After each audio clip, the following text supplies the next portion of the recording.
Hey, it's Benji Cole, son of Al Cole from CBS Radio and host of People of Distinction, the talk that gives an in-depth view of some of the most dynamic, intelligent, and successful people on the planet.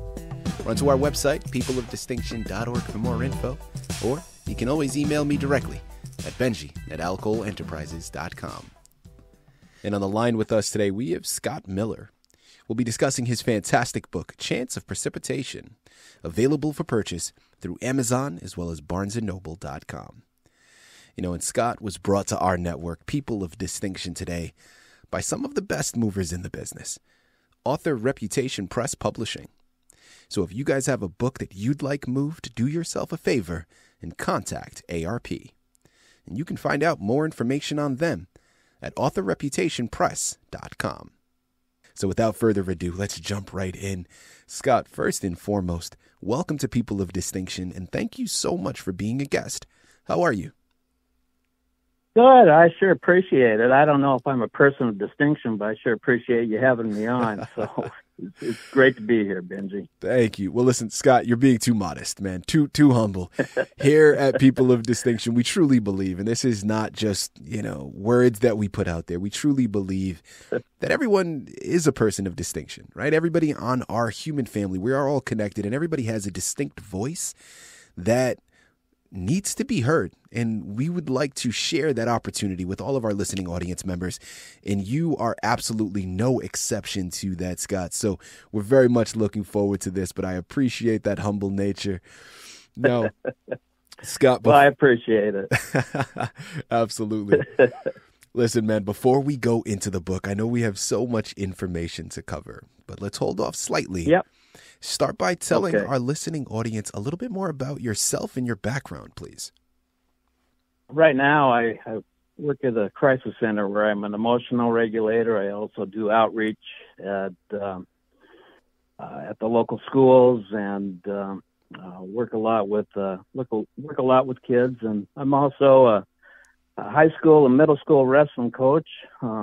Before that, I spent 22 years as a college wrestling coach, 18 as a head coach. So I got kind of a varied background. Today is all about your fantastic narrative, Chance of Precipitation.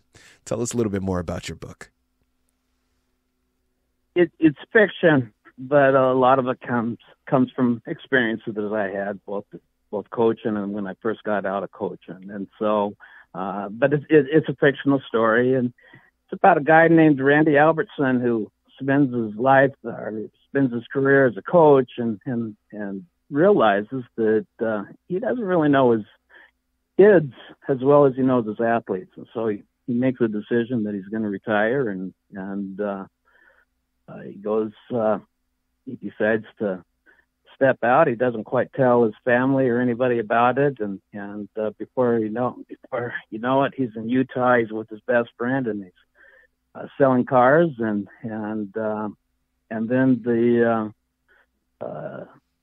then his world just kind of implodes on him. You have the Great Recession hits, and he just gets sucked up in it, and his buddy that he went to work with gets into some legal problems, and before he knows it, Randy's lost his family. He's lost he's barely surviving financially, and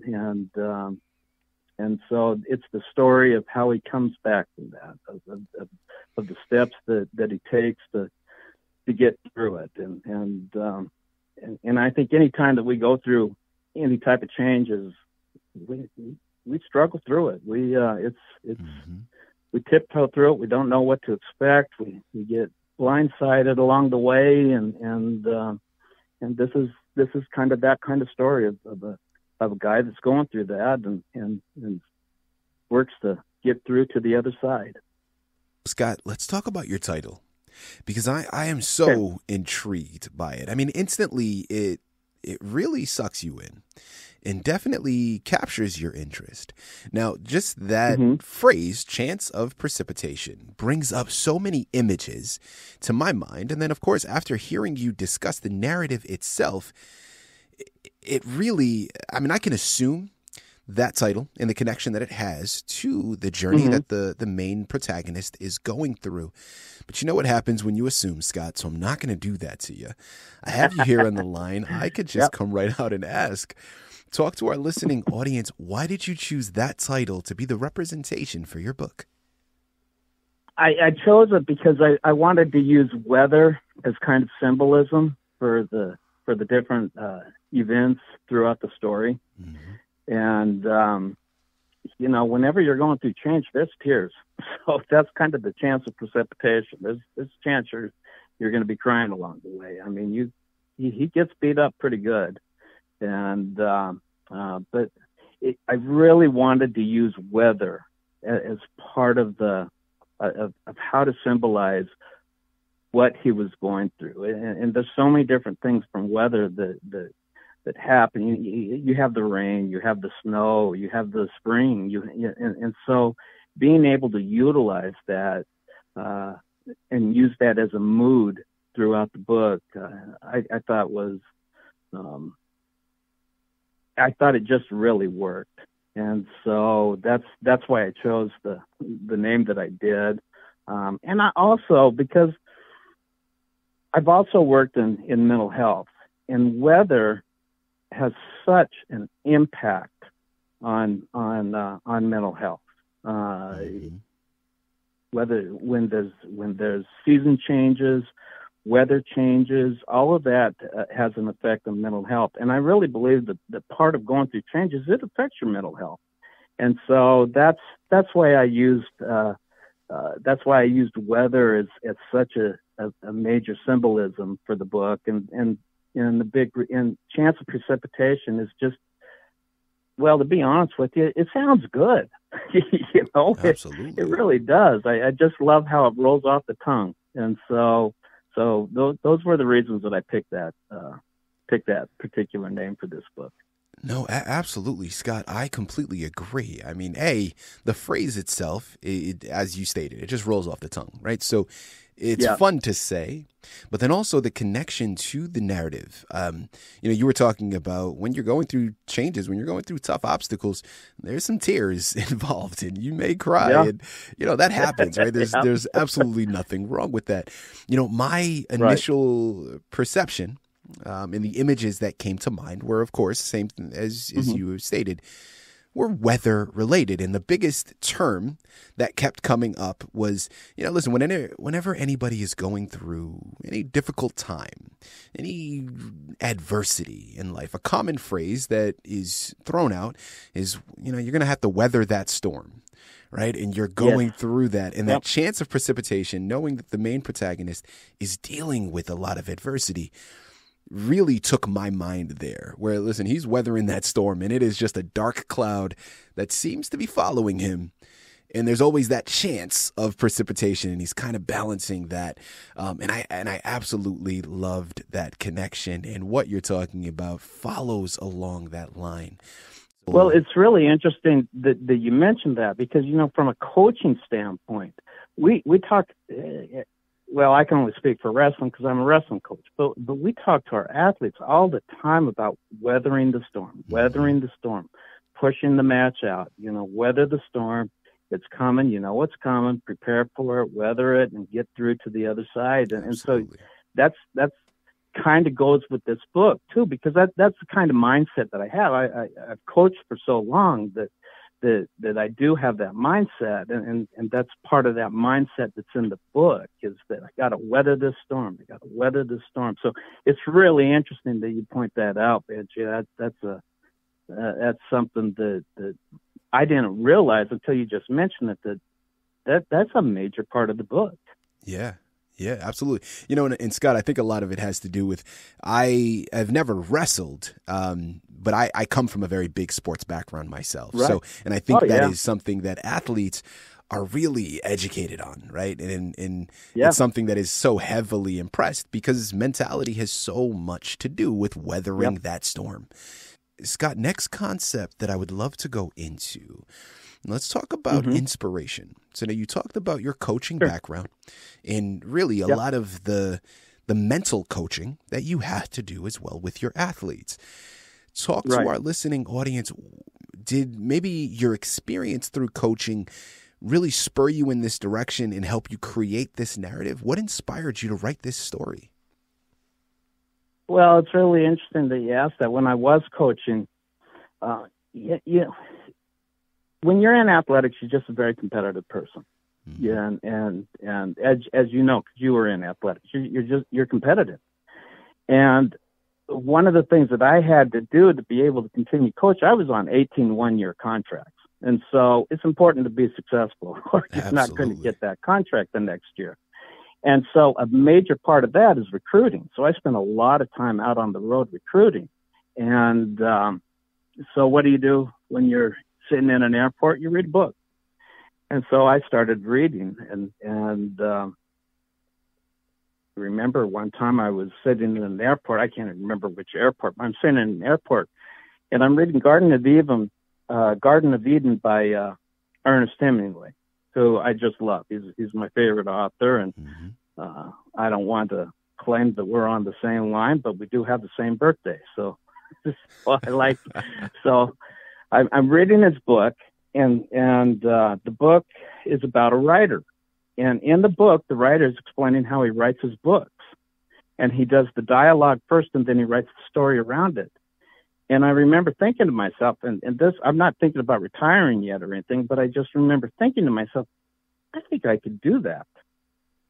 And so after I retired, I remember, that always kind of stuck with me. And so after I retired, I thought, okay, I'm going to give that a try. So that's what I did. I wrote the dialogue of a book, and then I wrote a story around it. And so that's how I got into writing a book. And so that was the first manuscript I wrote. I ended up writing 3 different manuscripts. One of 2 that is now being published. And but I remember sitting there reading, and I mean, how ridiculous is it? You're a college wrestling coach sitting in an airport thinking, you know what, I can do what Ernest Hemingway did. And Ernest Hemingway, was a creative genius, and having the audacity to think, well, I can do that. And but as I wrote, the way I coached, I liked building. I liked rebuilding programs.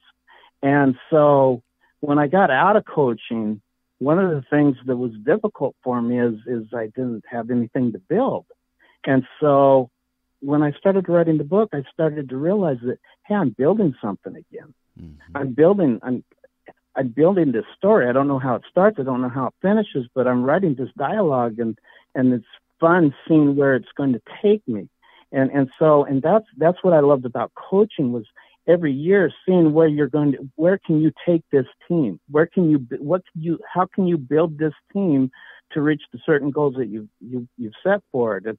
And it was kind of the same thrill that I got in writing a book and being able to, okay, this is where we're at. This is where we started. This is where we want to go. How do we get there? And so that was the inspiration for being able to start writing a book. And then this particular book,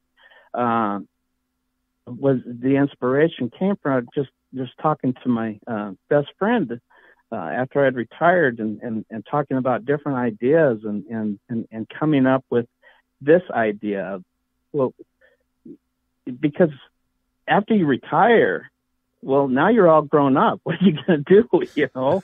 And so I wasn't really sure what I was going to do, and so being able to talk to him, and he was in the mortgage business, and of course he was right at that point. There was a lot of struggles in the mortgage business because of the recession, and being able to build off his ideas and take my background as a coach, and what would happen to this guy if he were to leave this and go into this.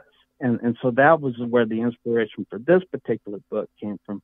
But the inspiration itself is watching it being created, not knowing how it's going to end until you get to that point. And that's what I really love about writing. Absolutely. Scott, listen, as we start to tie up this fantastic interview, last couple of questions here, but probably one of the most important questions that I could ask during this interview and that I have asked. We know about this narrative that you've created. And of course, as we've impressed multiple times over, that underlying message all about, again, weathering the storm, facing adversity and life's changes, and overcoming that and continuing to move forward. Now, Scott, we know, given this past 2 years with this pandemic and the variations of lockdown that we've all experienced, there is a tremendous amount of adversity to go around that we are all facing and have faced. I'd love to take this opportunity to really steal any words of wisdom that you may be able to relay to our listening audience, for anybody that's out there that finds themselves going through a storm and can't see the sun peering through the clouds. What would you be able to share with them? I just think the most important thing is you got to keep putting the foot forward, because as soon as you stop moving, you're in quicksand, and you start to sink, and all of that just starts to it starts to overtake you, and so you have to continue to take the steps forward. And the other thing is you got to find something that you enjoy doing that's yours. For me, the reason that I'm still coaching middle school and high school wrestling, people used to ask me, they said, what's the difference between coaching high school wrestling and college wrestling? I said, well, one's a hobby and the other one's your life. And I go, when you're on 1-year contracts, winning's pretty important. When you're getting a stipend, it's about seeing how good you can make a kid for them as opposed for you. And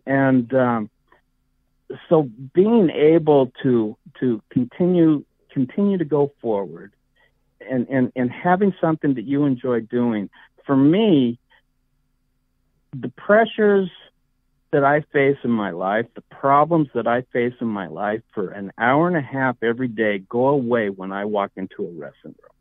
And that's my moment of normal. That's when I get to, I'm a Christian, and that's as close to heaven as I get. I don't get it in the church. I get it in the wrestling. It's as close to heaven as I get. I feel closer to God. I feel like he's given me this wonderful gift. And having that then gives me the strength to go back out of that room and face all of those problems that kindly waited for me outside of the room. You've got to give yourself a break along the way, but you have to continually put one foot in front of the other. And that doesn't mean that along the way you're not going to have to turn right or turn left or take a few steps back, but you can't stay still. If you stay still, you start to sink. You're in the quicksand. And so that's my philosophy anyway. I love it. I absolutely love it. Scott, listen, there's so much value in what you just said. Guys, listen, as I stated before, adversity is a part of life. You can't escape that, right? We know that's going to happen. As much as we would like to avoid it, unfortunately, that's not the way life works. The other thing is, Benji, is that you remember adversity. Those are your good memories. When you got through adversity, that's what you remember. Absolutely. You think back to your athletic career, you do not remember any of the games that you won by 50 points. You remember that one that you pulled out. Or for me, my best memory is actually a loss. I lost by a point, but I lost by a point to the number 4 ranked kid in the country. And I had him on the ropes. That was facing adversity, and that was that is a moment in my life where I knew that I was at the absolute best that I could be. And the absolute best that you can be does not necessarily mean that you have to come out the winner. But that moment of being the absolute best that you can be is that moment where you find out what you are capable of. Those are the memories. The memories come from adversity. They don't come from the easy things. I don't remember the easy wins, but I remember all the hard ones. Listen, I could sit here. I could talk to Scott for hours. Okay. A, the book is that amazing. B, the messages that are being discussed are something that is really just that impactful. It's really that educational. Unfortunately, we're out of time. Okay. So what you have to do. There's no getting around it. I've said it before. I know you're all already there. I'm going to say it for you one last time to really impress it for you. Here on the line with Scott Miller. We just finished discussing his fantastic book, Chance of Precipitation, available for purchase through Amazon as well as barnesandnoble.com. Let's grow, let's develop, let's educate ourselves. And it starts with this amazing narrative. Scott, this has been a pleasure, man. Thank you once again for being a guest with us today on People of Distinction. Well, like I said, I'm not sure on that, but I sure enjoyed it, Benji. I really appreciate you having me on.